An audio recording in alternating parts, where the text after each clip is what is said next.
Hi guys, we're back again for the second part of Tiago's moderated panel. But before that, Zoltan really insisted to have you reminded that tonight we're having another party, a jazz-themed party, and drinks and snacks are open till midnight. So yeah, keep your energy. And I'm not gonna take any more of your time and let Tiago present his fellow speakers. Thank you.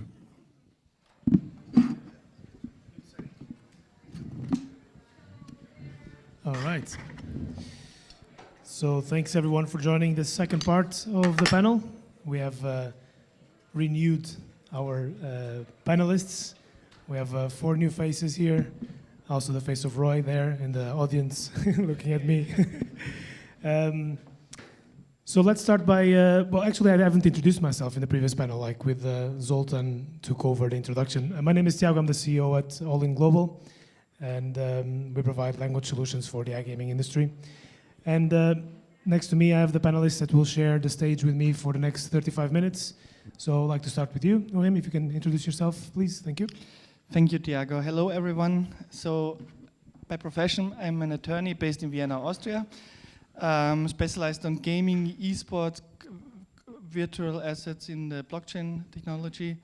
I'm a previous gamer myself, and I'm a vice president at the Austrian Esports Federation, been involved in the scene since a small kid, so I can give you an insight how our industry has been developed over the years. Perfect. Thank you very much. We will touch that. Max, next to you. Yeah, thank you. My name is Max, and I'm Chief Operational Officer at BetBazaar. And I'm too a gamer still, so I'm a huge fan of esports and all that connected to this sphere and to this business. And BetBazaar was as a marketplace trying to help sportsbook operators to find the best-in-class products, and especially when it comes to esports and sports content. That's why probably, yeah, I will share some insights when we're communicating with the sportsbook operators, what the main challenges and issues we faced during providing this content. Perfect, thank you. Marek? Hi, Marek Suchar, co-founder and MD of partnerships at Odin GG. We are market-leading esports, B2B odds feed provider, iframe provider, all-in services actually provider. With that being said, we work with companies globally. We work with the names such as over here Tipspot, Saska, globally, Betson, Betway, Stake, Sportsbet.io, multiple different partners in multiple different jurisdictions. And we will be speaking probably in the details about a couple of things that we are seeing on the market thanks to the network that we have built over the last couple of years. Thank you. And William? Yes, thank you. Bill Pascal III. BP3, known in the industry. I'm from the US, obviously, based in New Jersey with a firm called Princeton Public Affairs Group. I am also a lawyer, regulatory affairs, lobbyist, and strategic advisor. Just full disclosure, the gentleman next to me who I've known for a very long time, I am now representing his company in the US. It is a very powerful brand and it's doing well. The only other thing I want to say is normally, some of you know me, I'm full of energy. Yes, he has been paid for it, yes.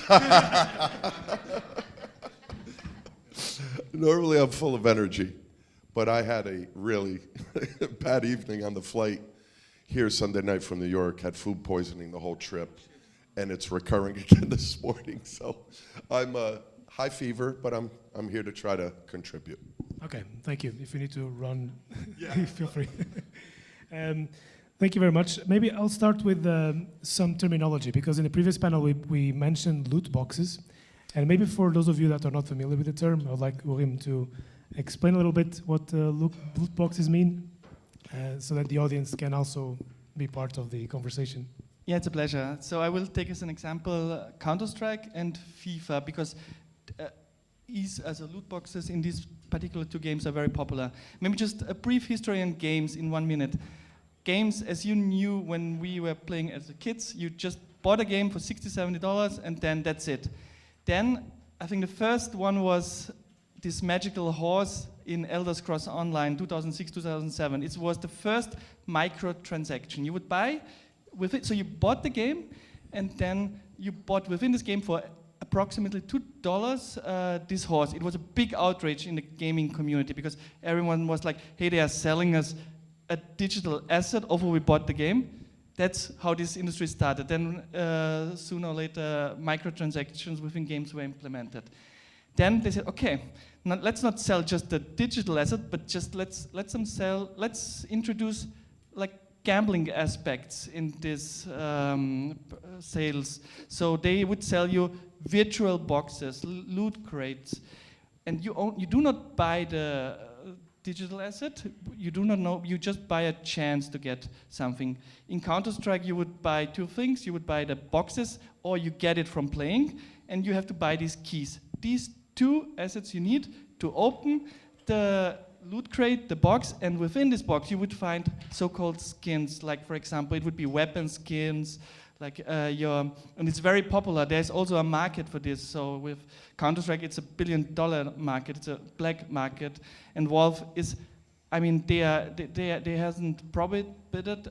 Time by time they go after the platforms, but in fact people are trading the skins.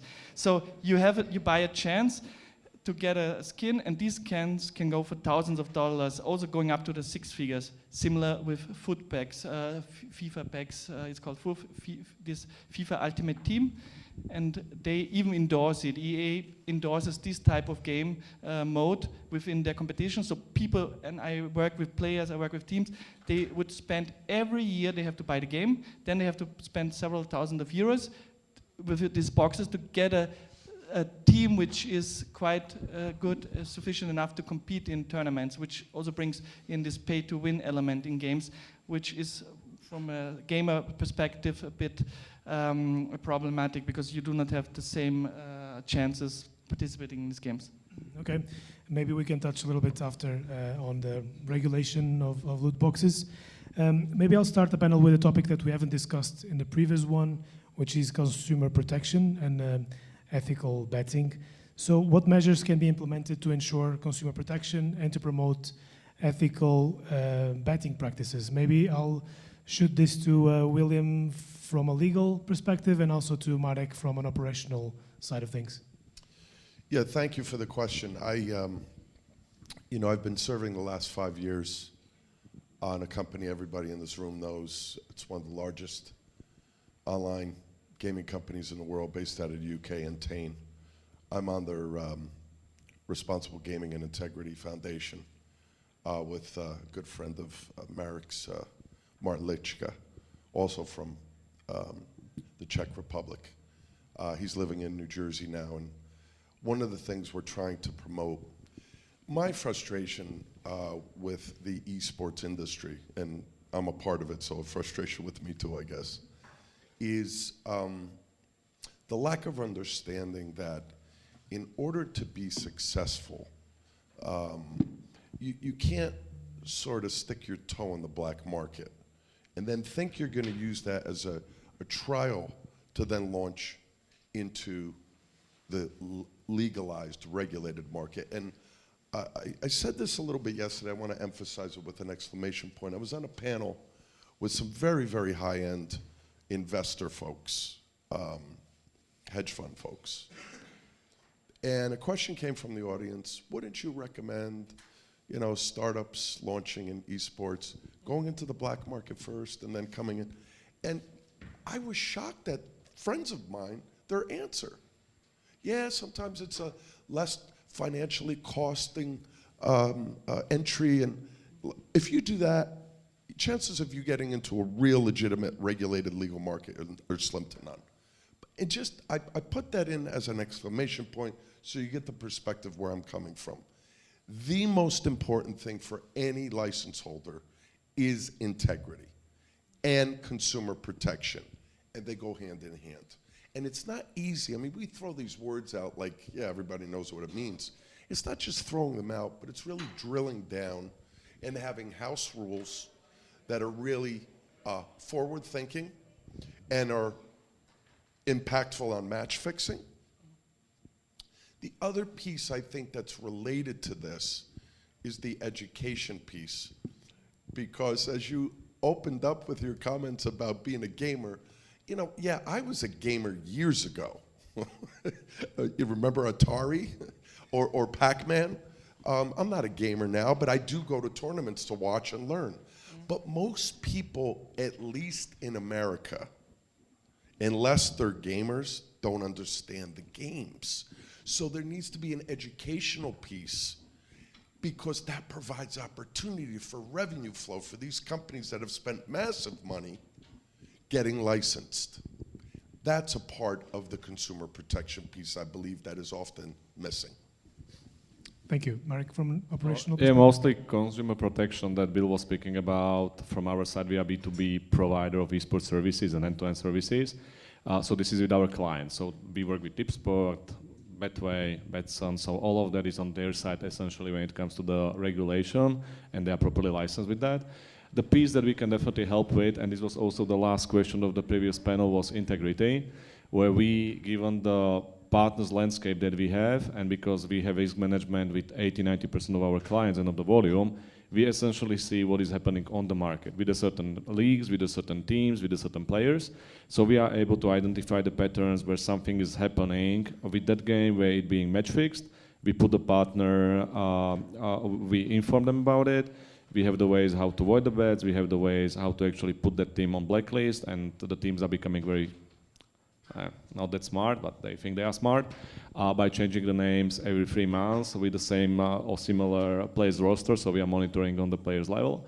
And this way we are kind of protecting the integrity of the game and helping our partners to actually clear the industry.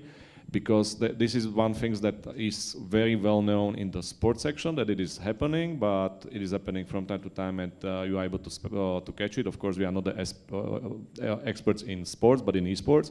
So this is the goal of Sport Data, BGNSys, and the others that are identifying. But our perception is that we don't need to necessarily go after those people, because to really prove the match fixing is really hard. You need to have that all the evidence, even though we had it multiple times in the past.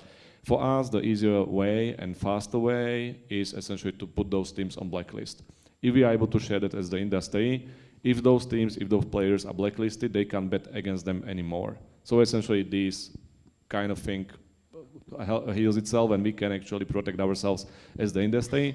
That's why we are working very closely with PGL, we are working very closely to Fisher on these kind of things, where when we are seeing certain things, we are providing them evidence, and they are not inviting them to their tournaments, and these players are essentially gone if we, as the players on the industry, such as Better, us, Pandascore, work together in that regard.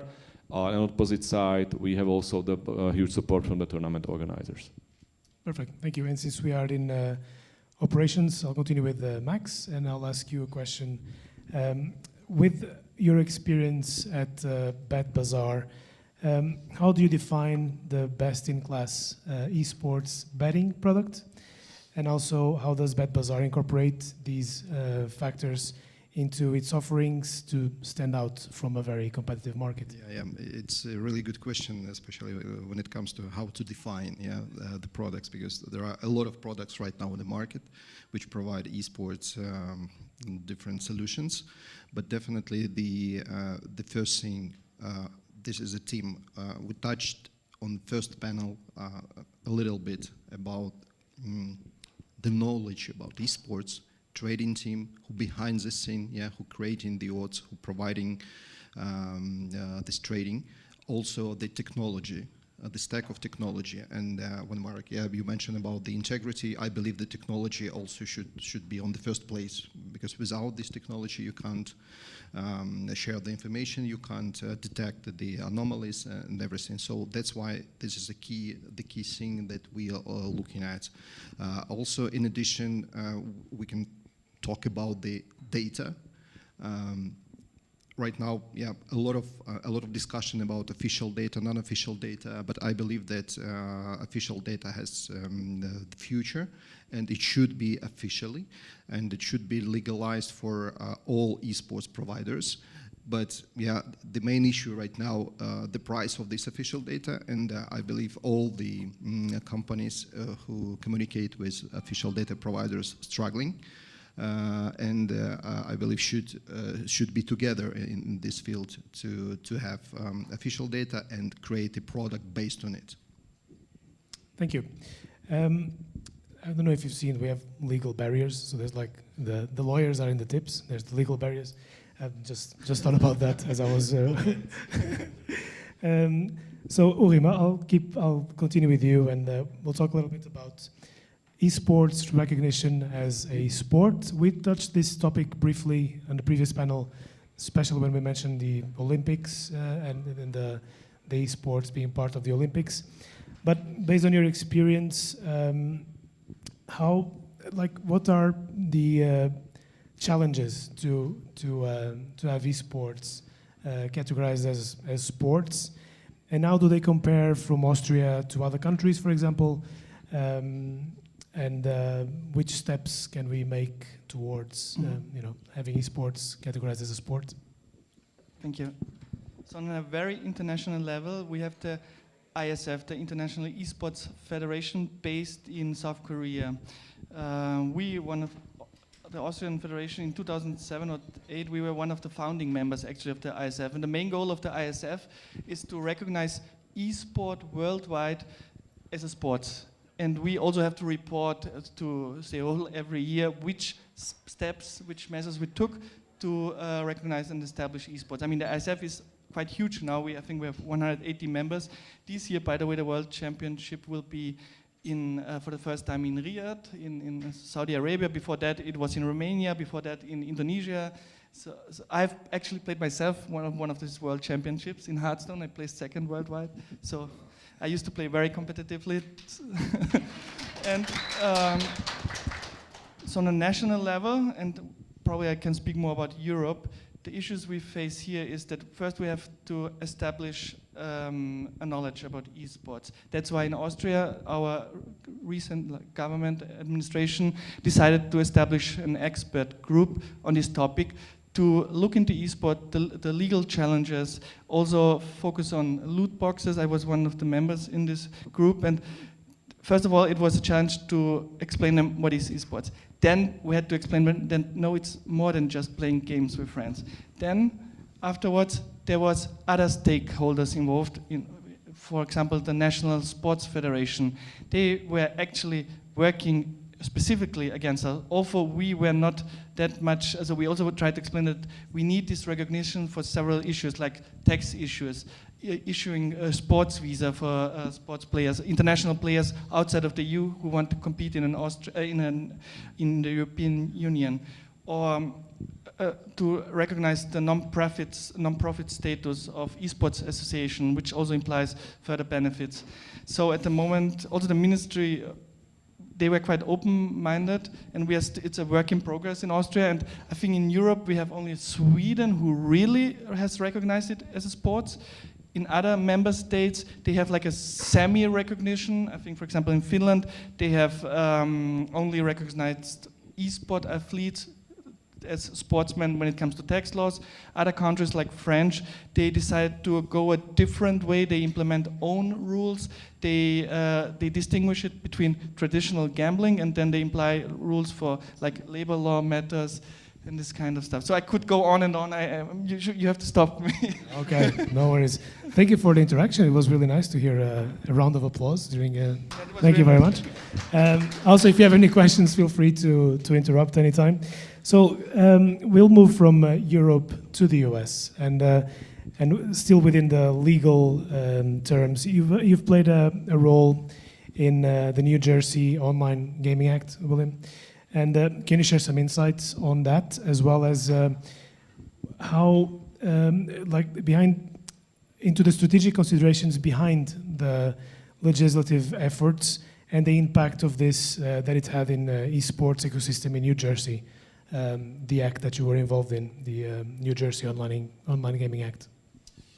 Yeah, I was introduced by a constitutional lawyer friend of mine to an organization called iMega. iMega was the Interactive Media Entertainment Gaming Association that was formed by a former Google executive who reached out to me 14 years ago.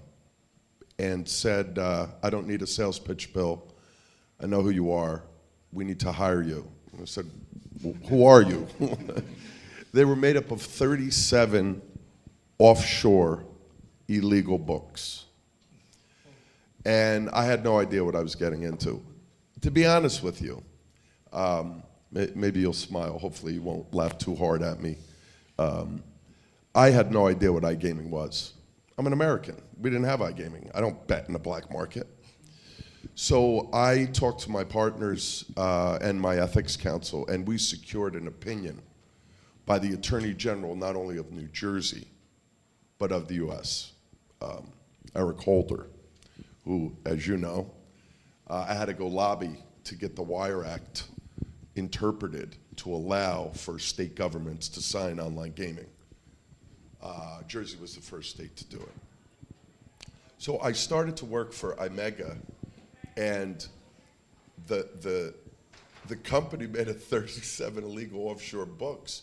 The reason the AGs, both at the state and federal level, allowed me to take that revenue without me compromising my license is because their mission was to do three things, and it was in my contract: to bring exchange wagering to the US in horse racing, to bring online gaming to the US, starting in New Jersey and then moving to other states, and to repeal PASPA and bring sports betting to America, all of which I quarterbacked, and I'm very proud that we were successful. I'm not the only one, but I led the charge. I learned something very valuable, and I mentioned it in yesterday's panel on RG. The US 14 years ago was in the Stone Ages on online gaming. We are still, even though we just celebrated our 10th anniversary of launching last November, we launched November 23rd of 2013. We had to hire, who's another client of mine, the former regulator from Malta, Mario Galea, because the state of New Jersey regulators regulate brick and mortar casinos. They don't regulate online gaming. They don't even know what it is. They don't understand payment processing, geolocationing, AML, all those issues. The good news is the state I come from, where my headquarters is, and I work in all states that have gaming, all 50 states don't, like Alaska and Utah. But New Jersey's been a trailblazer. We're the first state in the nation, and I love saying this in Europe, because most Europeans laugh, and you should laugh. You've had fixed odds horse racing here forever. Horse racing in America was originally fixed odds until our dear friends, the French, came in and brought the parimutuel tote system in 1927. We now have fixed odds horse racing in 2 states. It's about to boom to 4, New Jersey and Colorado. I won't mention the other 2 yet until we get it across the goal line. So that's happening, right? You laugh because you've had it forever. We're just getting into it, and America's supposed to be oh so great. We are still behind in the times, but I think we're also making good moves because we're doing it in a thoughtful way based upon all the experience that you all have. We're building on that, so the regulators are becoming more sophisticated. Let's tell you one fine point to bring it back to esports. There's a company that launched betting on esports with an event in New Jersey 2 years ago. And it's a shame because it's a good company, very good friends. I had a feeling it wasn't going to succeed, but I wasn't spot on. It's like anytime an NFL player or an NBA player comes up to me, because I'm also in the liquor industry, and they're like, Bill, I got this great vodka. Can you help me? I said, do you have $20, $30 million to market that vodka? I don't care what it tastes like, right? Bacardi rum is the #1 rum in the world because Bacardi spends $100 million a year on marketing, educating the consumer from their selfish perspective. They didn't do that when they launched. Nobody showed up to the event, first of all, which is a failure on the marketing side. And it also hurts us trying to gain a trajectory and a trampoline effect. So I take it back to the regulations that Jersey put in place are very good, but I was just in, Marek knows this, in Palm Springs last week at the Casino Esports Conference in California, where you can't bet on sports, let alone esports. Like, what are you thinking, right? So there were tournaments at the Caliente Casino, which were very nice tournaments.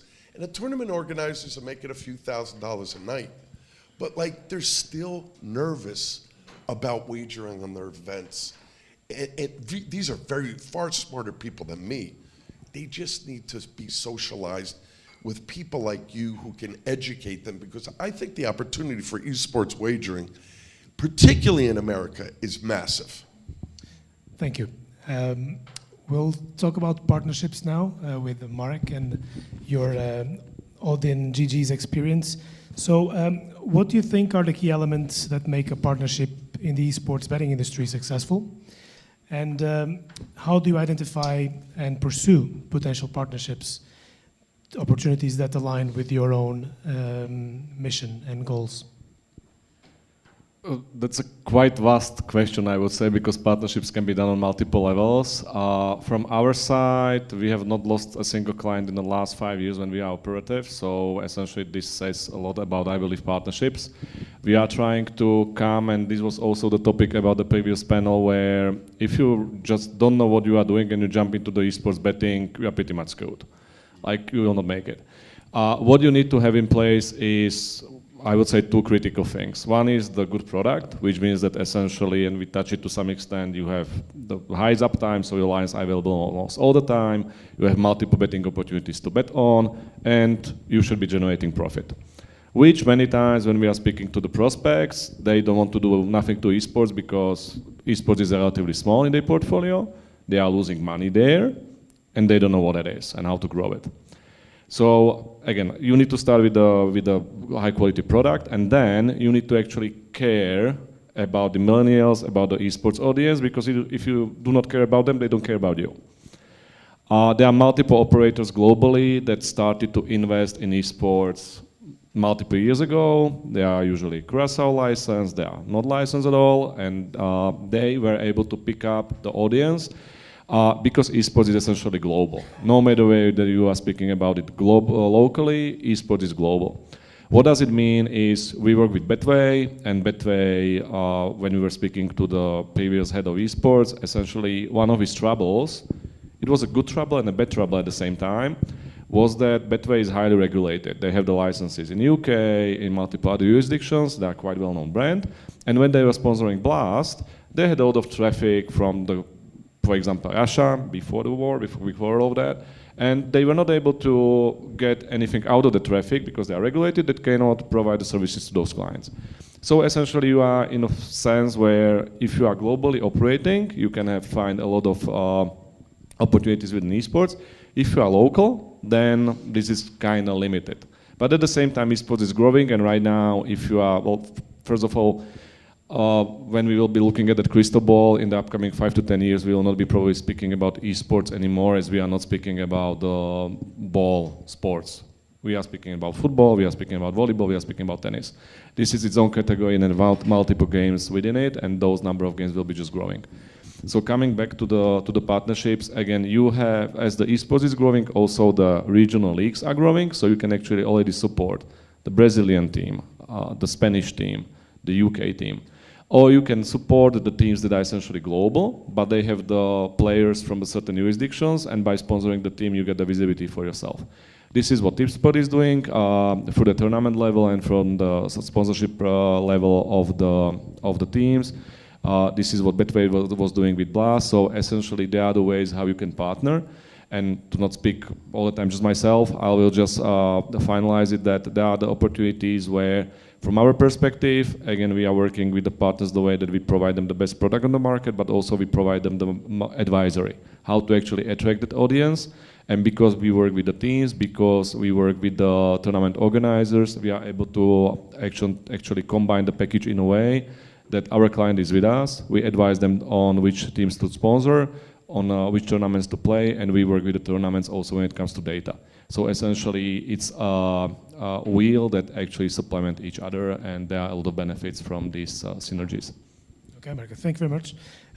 Max, with your extended experience in business development, from my research, over 20 years. So, is that correct? No, but in business development in general, you can. Let's. Exactly. Okay. So, but with that experience, like when it comes to engaging the esports betting audience, what strategies have you found most effective to engage and retain the esports betting audience? And also, how does BetBazaar tailor those strategies? Good. So this is a great question for sportsbook operators, probably who attract the audience. But I will share and also add a little bit more about the partnership and working with the sportsbook operators. So the main idea, first of all, for sportsbook operators to understand and to evaluate the existing audience. If they want to step in esports, it's better to do it as fast as possible, because definitely, each company who already have the audience, so they will grow, and another sportsbook operator will not have any chance to compete then in the future. The main idea, first of all, to analyze it, and then to understand how to sponsorship, how to find the best team for sponsorship. For example, for sportsbook operators, as Marek said about the Blast and Betway, there are a lot of examples, like with Parimatch company who also sponsorship a lot of teams. Yeah, CS:GO and Dota 2. Andre, I believe, also have hoodie. G2 Esports sponsors probably M88, if I'm correct. Yeah. So there are a lot of teams who are sponsored by betting companies, and this is one example how to attract the fans. Also, we should understand that for gamers, the game on the first place, not a bet. Yeah, now we're talking about betting industry that we want to gather as much as possible revenue from it, but we have to understand that for gamers, the game is the key, and the strategy is the key. And so that's why your marketing campaign, your building communities with your audience is essential in this case, not just providing a product or possibility to bet, as well as probably you have to add new technology, you have to add statistics, you have to add data, widgets to make it more transparent. And I believe the third key point, of course, it's legalization. I mean, the rules how you operate, not on a gray market, but on legalized markets. That's perfect, because I was just about to ask Urim about the rules, and so that gives me an excellent excuse to make the next question. So it's about legal challenges in esports. We touched this briefly as well in the previous panel with Christian, but with your legal expertise and experience in esports as well, can you highlight some of the most pressing legal challenges that we are currently facing in esports in Europe? If you want to speak about Austria as well, but if you can be a bit more broad, that would be perfect. Mm-hmm.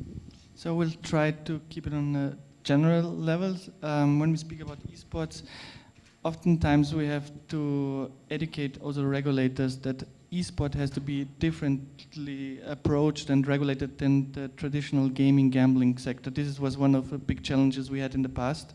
Because, for example, if you want to have an event at esports tournament organized as a tournament organizer, you have to the administrative body, you have to tell them and prove them that it's not a gambling event, because basically in Austria we have a monopoly, we do not have a license system, so no one is allowed to have gambling events.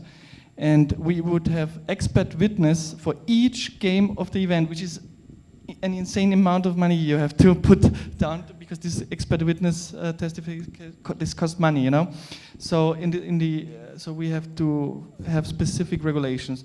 That's why why do we fight for it to be recognized as a sport? It would make a lot of things easier, because then we could tell them, look, there are already rules for sports events in place. please recognize this as a sport so we can apply those rules. For example, we have a big issue with esports that it's involved a lot of some minors want to compete in these events. And then we have, and these minors don't do it for fun, they do it as a part of their contract with a team. There we have to see because we treat them as independent contractors to kind of also circumvent the local labor laws. So we are actually operating on very, unclear situations, since in Austria minors and everywhere else are not allowed to compete on weekends or after 10 p.m. at the night for events, and these events oftentimes take place on weekends. And then, as I also mentioned, a visa situation is a problematic. When we have events, esports is very international. Players travel to competitions European-wide, and they oftentimes come as on a tourist visa, which is not the right visa, in fact, because they come to compete in a tournament to make money. So sometimes we have issues borders. I mean, we help them as an association, and we would appreciate if we could. In Germany, they have it actually. They just implemented, like 1 year ago, 2 years ago, an esports visa, but it would also have to recognize them as sports. And tax issues. For example, there are a lot of tax benefits for traditional, conventional sports, which do not apply for esports. I give you just a brief example. I represent the the world champion in Fortnite. He was an Austrian guy playing with a Norwegian, actually, in 2019 in New York at the Arthur Ashe Stadium, which is a huge stadium for tennis, I think. It was 4 million worldwide. He made 3 million for this tournament. If he would have been recognized as a sports player in Austria, he would have paid so way less tax, but instead he had to pay a lot of tax because we treated him completely different. So, yeah. What else I could think of? I mean, one of the biggest issues, and I didn't mention it in the beginning. You said I have to stop you. Should I stop you? Yeah. Yeah. It's okay if you want to keep on going. I think too. One of the biggest challenges for us as an esports industry is, and also when it comes to recognize it as a sport. I mean, when we speak about recognizing one we mean recognizing each title as a sport. We cannot recognize esports as sports. There's no clear definition of esports. But one of the bigger challenges, except having these issues with sports federation who are afraid that we will take their funding, is that we have to deal with IP holders. This is one of the biggest problems we have, because conventional sport does not belong to anyone. Anyone can, I mean, I know there's UEFA, FIFA, etc., but still, you could have a local tournament, put a prize money. With esports, you have always to apply for a license. I mean, there are community licenses, but still, you have to obey to the rules. And this, I think, is one of also the bigger challenges which we have at the moment in our industry, how to treat it that the sports belongs to someone. Perfect. Thank you, Warim. We are in our last 3 minutes of the panel. Maybe I'll ask the audience if you have any questions for the panelists. Yep. Hi. Going back, I guess, to the positioning of esports, given some of the challenges, I think listening to yourself earlier, kind of introducing, loot boxes, and then also trying to position esports as a sport, it feels almost like there's a bit of an uncomfortable cross-section there. So I suppose in the short term, whilst I suppose the acceptability of the sport is underway, how do you kind of lean into, I guess, the core audience who ultimately, I guess are gamers, and does that then run the risk of falling foul of regulatory bodies saying, this could potentially be untouchable? So I'm staring at you for this one, but open to it. Yeah. I'm not sure I get your question right. So the question is, how we how gamers treat. I suppose essentially from a kind of branding position, how do you intersect kind of wanting to appeal to gamers without leaning too much into loot boxes and things that are seen as bad, I guess, versus seeking acceptability as a mainstream sport. So we have when we want to target the audience.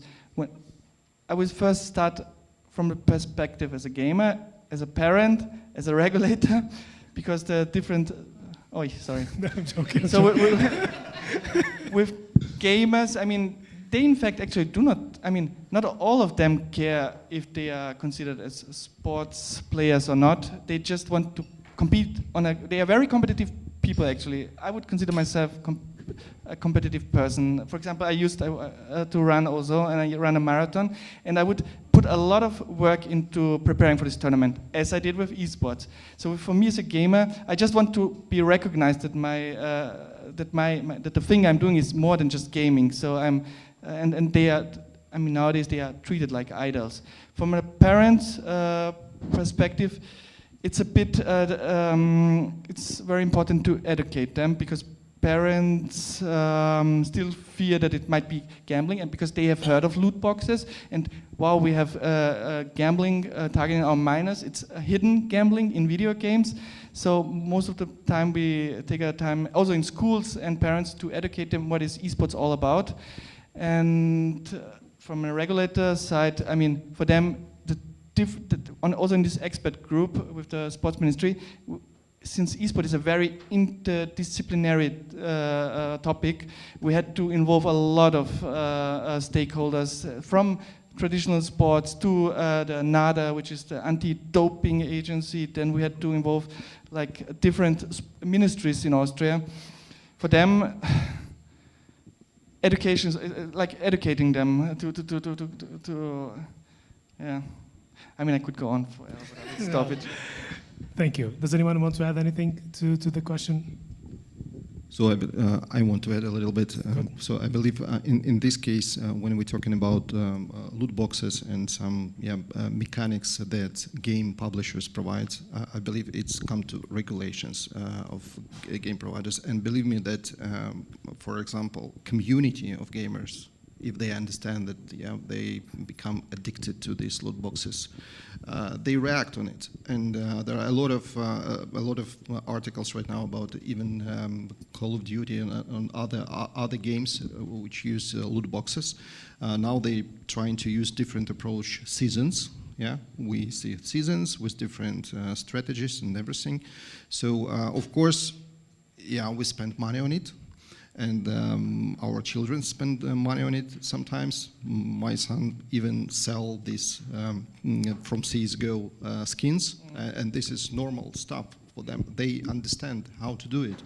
I don't understand in a deep side, but probably, when we're talking about how to regulate, we have to regulate it.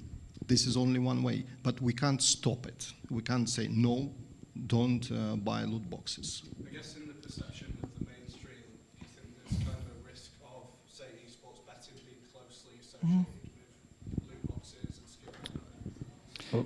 If I just... This is kind of, if I may, we are, and this is also the thing with regulators, we are mixing multiple topics. There is a gaming, or not iGaming, but gaming, playing games. Then the pinnacle of the pyramid is the esports. Then there is betting angle to it, then there are loot boxes, and everything is kind of intertwined and not. This is the story of Fortnite. Everybody was like, suddenly in US, esports is huge, there is Ninja. Ninja was not, he was an esports player and there needs to be a line where we say, okay, from this point on this is competitive esports, and till that point this is like a regular kind of esports. If I play Bill in FIFA, would you consider it esports? It is a competitive gaming. We'll probably not bet competitive. Hopefully I'm not hurting your feelings.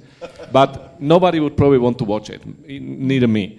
So there is a blurry line. And then you have the gaming, where there is a topic of loot boxes, and this is with publishers. This has nothing to do with essentially betting operators, tipsport, bets and betways, none of them.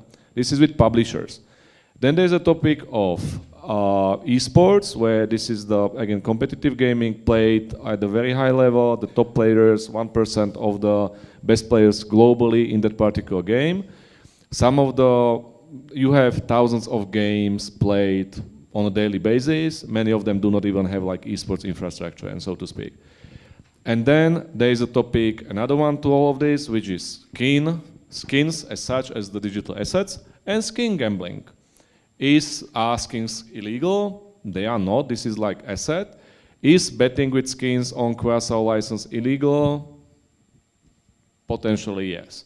So you have multiple topics, and then you go to regulator, and then you just start throwing all of this stuff on them, where on top of it you will have the topics of underage bettors, underage players, unlicensed operators, and all of that. And at some point in time, you need to start kind of unwinding all of those wires and essentially going targeting, okay, this is this, this is that, this is that. But unless this is done, like, it will be a big goulash, so to speak. Perfect. Thank you very much. Any further questions before we close? Nope. Okay then. Thank you very much for your presence, and see you around. If you have any questions for the panelists and for the panelists of the other panel as well, feel free to reach out to them. They'll be around today. And thank you for being here. Yeah. Cheers. Thank you.